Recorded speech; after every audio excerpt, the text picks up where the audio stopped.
B, C. Drayton Coford was diagnosed with dyslexia as a child. Now an adult, he volunteers as a tutor.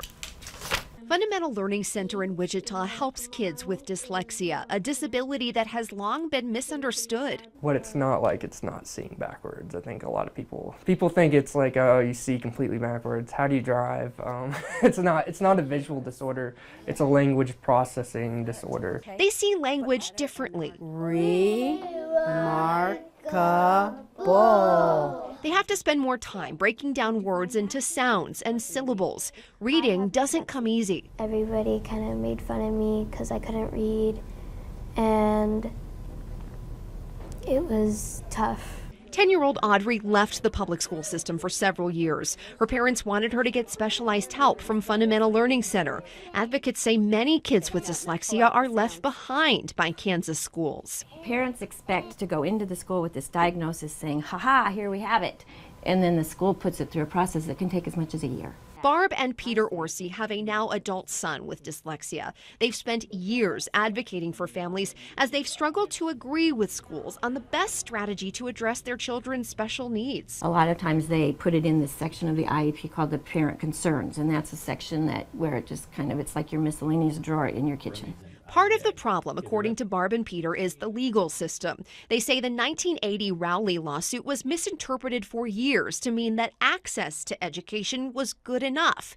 Now, a new legal precedent set by the Andrew F. case in 2016 requires progress be made too. So the shift goes from access to progress, an earthquake change. A change that gives parents a better chance to fight schools in court. The principal that comes in and says, well, that's how we've always done it, I don't think that dog's going to hunt anymore. But Barb says another big problem is consistency. She says some schools have the resources, others don't, and there's no solid approach to teaching kids with dyslexia here in Kansas. This is the teacher's manual for dyslexia from the Nebraska Department of Education. 101 pages. Kansas's information is limited to just a page and a half online. Watch my mouth. Ale. Parents and advocates we spoke with say they know teachers and schools want to do right by kids. Barb says a lot of them just don't know how. She says to her, dyslexia is not as much a learning disability as a teaching disability. The reason we're not teaching these children isn't because they can't be taught, it's because we in Kansas have chosen not to teach them. Lawmakers have acknowledged something needs to be done. This week, Governor Jeff Collier signed legislation creating a task force for dyslexia. Tonight at 10, we'll take a look at what they'll be doing in hopes of better addressing the needs of kids with dyslexia here in Kansas. Natalie Davis, Eyewitness News. This week, Governor Jeff Collier signed legislation to create a dyslexia task force. Their goal, better identify students with dyslexia and address their needs. Parents and advocates tell me it's a much-needed step in the right direction. Dear friends, my name is Audrey and I am 10 years old. When I was 7, I found out why I had trouble reading. I have dyslexia. After several years at Fundamental Learning Center, Audrey is better with words now. She enjoys reading and writing. She wrote this letter, Keep trying and don't give up, to encourage younger kids with dyslexia. The school at Fundamental Learning Center serves dozens of children like Audrey every year.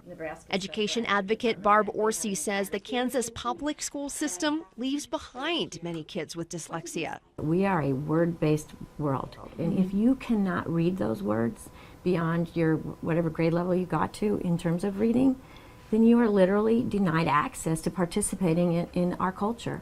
Lawmakers recognize the problem and are working to address it. The governor signed off on a 16-member task force made up of lawmakers, parents, and educators. They'll evaluate current laws affecting students with dyslexia and research and make recommendations for dyslexia screening, teacher training, and effective reading intervention. 10. You can see here, this class of 5- and 6-year-olds is breaking down words by the sound of each letter. No.